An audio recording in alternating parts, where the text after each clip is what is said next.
Yo রেউইকি তেঙ্কাই কোকোমামেজোশি 69 গেগের মাকা নাগিসাকা সব কথাবার্তা সাইডে রেখা আমরা আজকে একটু কথা বলি অ্যাবাউট জুজুৎসু কাইসেন মাঙ্গা, একটু অ্যানালাইজ করার চেষ্টা করি যে শুরুটা কোন দিক দিয়ে হইছে এন্ড এখন আমরা কোন পর্যায়ে চলে আইছি। তোমাদের মধ্যে যারা জিজেকে মাঙ্গা রিড করেছো তোমরা জানো মেইন ফাইটটা শুরু হওয়ার আগে, মেইন ফাইট মানে গোজো ভার্সেস সুকুনা ফাইটটা শুরু হওয়ার আগে আমাদের সামনে কি ইন্ট্রোডাকশন দিছিল, the strongest sorcerer in the history versus the strongest sorcerer in modern era. এখানে the strongest sorcerer in the history হইতেছে Sukuna, right? And on the other side the strongest sorcerer in the modern era হইতেছে Gojo Satoru. ইন্ট্রোডাকশনটা জোস ছিল, ফাইটটা শুরু হয়ে গেছে, fighter আগে গোজো হাইগা দিছে এই স্টেটমেন্টটা দিয়া আউট উইন। আর এই লাইনটা হইতেছে এমন একটা লাইন যার পরে গোজো ফ্যানরা জীবনে গোজোরে ডিফেন্ড করতে পারবো না। তারপর আউট উইন বলে তো ফাইট স্টার্ট হইছিল, বাট গোজো টিকছে কত চ্যাপ্টার পর্যন্ত, ম্যাক্সিমাম 14 চ্যাপ্টার। তারপর এখানে আউট উইন থেকে হয়ে গেছে গোজো সাতোরু দা গাজো, কেটে গেছে কাটতেই পারে, মনে করো গোজোর মুসলমানি হয়ে গেছে। তো এই টপিকটা আমরা সাইডে রাখতেছি। তারপর আমরা মাঙ্গার মধ্যে কি দেখছি, গোজো মরার সাথে সাথে চলে আসছিল কাশিমো ফাইট করার জন্য সুকুনার সাথে।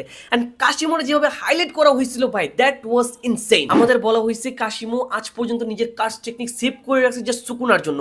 অনেক বছর হয়ে গেছে কাশিমো এখানে হিয়েনিরা থেকে নিজের কার্স টেকনিক ইউজ করে নাই ভাই কারো উপর, কারণ কাশিমো এত বছর ধরে এটা সেভ করতেছিল ওয়ান এন্ড অনলি সুকুনার উপর ইউজ করার জন্য। এখানে দেখো যেভাবে কাশিমোরে হাইপটা করছিল, এটা দেখে কি মনে হয়েছিল ভাই কাশিমো একটা কিছু করবো এন্ড অল, বাট টিক্সে কতক্ষণ ভাই 2 freaking chapters. You can't show me a bigger clown than Kashimo ভাই, না। বেচারা ক্যারেক্টারে গিয়ে এমন বানাইছে যে ওরে দিয়ে কোনো কার্স টেকনিক ইউজ করেনি এত বছর হিয়ানিরা থেকে ভাই। বেচারা এত লম্বা টাইম থেকে নিজের শক্তি ইউজ করে নাই, বাট যখন সুকুনার সামনে আসে 2টা চ্যাপ্টারে হাইগা দিচ্ছে ভাই। अगेन গিগে এটা কেন করছে, সুকুনার পাওয়ার আপ দেখানোর জন্য। Maybe here Gege is trying to show us কি সুকুনার পাওয়ার লেভেল কত বেশি। আমি সুকুনারে এমন একটা ভিলেন বানাইতেছি যেটা বাকি অ্যানিমে ভার্সেস থেকে অনেক বেশি পাওয়ারফুল। 5 10 15 20 বছর চলে গেল যদি মানুষ সুকুনারে সবসময় মনে রাখে। সুকুনা ভার্সেস গোকো যদি তারপর এখানে গাজর আর চাশিমো যাওয়ার পর কারে আনছে, হিগুরুমারে আনছে।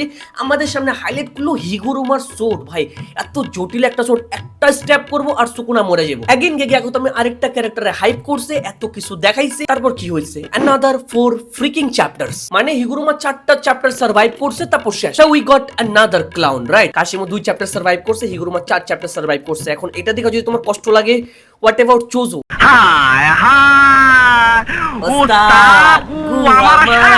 তারপর এই 3টা ক্যারেক্টার মরার পর আমাদের সামনে আনলো আমাদের ফার্স্ট মেইন ক্যারেক্টারকে, of course one and only Yuta. Yuta আসার পর আশার আলো দেখতেছিলাম, কারণ ইউতা ওই হাইপটা নিয়ে আসছিল। আচ্ছা ঠিক আছে, nothing new bro, I know right, every single character চ্যাপ্টারের এন্ডে একটা হাইপ নিয়ে আসে, but here Yuta was different, কারণ ইউতার ডোমেইনটা ছিল একটু ডিফারেন্ট। কারণ Yuta control plus C use করে কপি করে and control plus V use করে পেস্ট করে দেয়। ইভেন একটা চ্যাপ্টারের এন্ডিং এ ওই সুকুনার ক্লিপটারে কপি করে, and we were like finally সুকুনারে মারার মতো কেউ আইছে। But the question is again Yuta কয়টা চ্যাপ্টার টিকছে? 4টা চ্যাপ্টার, সেম চ্যাপ্টারস অ্যাজ হিগুরুমা। এর যে সুমিয়া ক্যারেক্টার আদার দেন গোজো সাতোরু যে 4টার বেশি চ্যাপ্টার সার্ভাইভ করতে পারছে না ভাই, ইউ কান্ট। কারণ এখানে এভরি সিঙ্গেল সোর্সারের ম্যাক্সিমাম চ্যাপ্টার হইতাছে 4টা। গেগে এমন ফাকড আপ করে রাখছে মাঙ্গাটারে ব্রো। রিমেম্বার এখানে ইউতার পর কত বেশি হাইপ ক্রিয়েট করা মা কি আসছিল ভাই, দেখা লাগতেছিল ভাই মাকি সুকুনারে কঠিন ব্লোজব দিব। বাট এত হাইপ এত কিছু করার পর হইছেটা কি? মাকির ব্যাকশট দিয়ে দিছে সুকুনা, এমন তেমন ব্যাকশট দেয়নি, কঠিন লেভেলের ব্যাকশট দিছে। আমার মনে হইতেছে যে মাকি এখন ফিরেও আসবে ভাই। এখানে এতগুলা ক্যারেক্টারের সোগা মারার পর আমাদের সামনে নিয়ে আসলো কুসাকাবে। পরে কি হাইলাইট করবো, কুসাকাবে তত বেশি স্ট্রং না ভাই, বাট না ব্রো না, ওরেও হাইলাইট করছে। গোজো মেই নানামির ফ্ল্যাশব্যাক দেখায় দেখা হাইলাইট করছে, সবাই ওর তারিফ করতেছিল, বুঝাইছে যে ওর ভিতরে কোনো পটেনশিয়াল আছে ভাই, দেখ ভাই দেখ। ওই যে হিন্দিতে বলে না, উম্মীদ কি কিরণ দিখাতে হাম লোগ কো বহন কে লড়ে, হ্যাঁ তেমনই দেখাইছে ভাই। একটু তারিফ করে আশার আলো খারাইছে, আর তার একটা চ্যাপ্টার পরে কুসাকাবে মাটিতে শোয়াই দিচ্ছে ভাই। বাট ওই এখানে যদি গিয়ে চ্যাপ্টারটা শেষ করে দেয় তাহলে তো তেমন বেশি রেসপন্স পাইবো না। তো কি করছে, once again same thing repeat করছে। চ্যাপ্টারের লাস্টে মিগুয়েল রে নিয়ে আইছে ভাই, মানে same shit happening on every single chapter. একটা ক্যারেক্টার আসে, একটু হাইলাইট হয়, একটু তারিফ করে সবাই, একটু পাওয়ার আপ দেখায়, তারপর চ্যাপ্টার শেষ হওয়ার 2টা প্যানেল আগে মাইরা ফেলেন, চ্যাপ্টার শেষ হওয়ার লাস্ট প্যানেল আরেকটা নতুন ক্যারেক্টার এন্ট্রি নেয়। Same fucking thing happening from last 50 chapters bro. এখানে সত্যি বলতে গেলে গেগে এতগুলা ক্যারেক্টারই মারছে যে গেগের ক্যারেক্টারের অভাব পড়ে গেছে, এখন আর ক্যারেক্টার খুঁজে পাইতেছে না।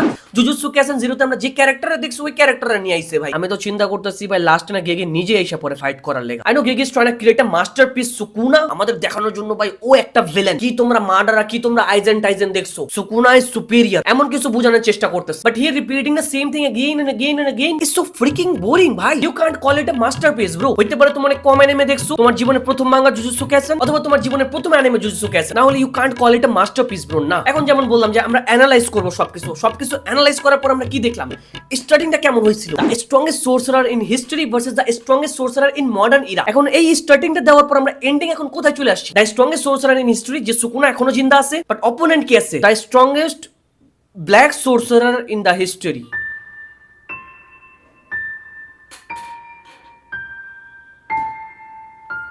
এমনই চলতেছে দিনকাল ভাই। আজকে এতটুকু পর্যন্ত আমি রাখছি। I am fucking tired. আমি জিনিস ওভারকুক করতে চাইতেছি না। বাকি তোমরা এখানে তোমার ওপিনিয়ন কমেন্টে দিতে পারো। I want know about your opinion. What do you think about Gege Akutami is writing right now. আর Facebook page and YouTube channel নতুন হয়ে থাকলে মেক শিওর তোমরা ফলো এন্ড সাবস্ক্রাইব করতেছো। তোমার ভাই তোমার জন্য এই ভিডিও বানায়। Thank you so much for watching this video. তো দেখা হবে আরেকটা ভিডিওতে। আল্লাহ হাফেজ।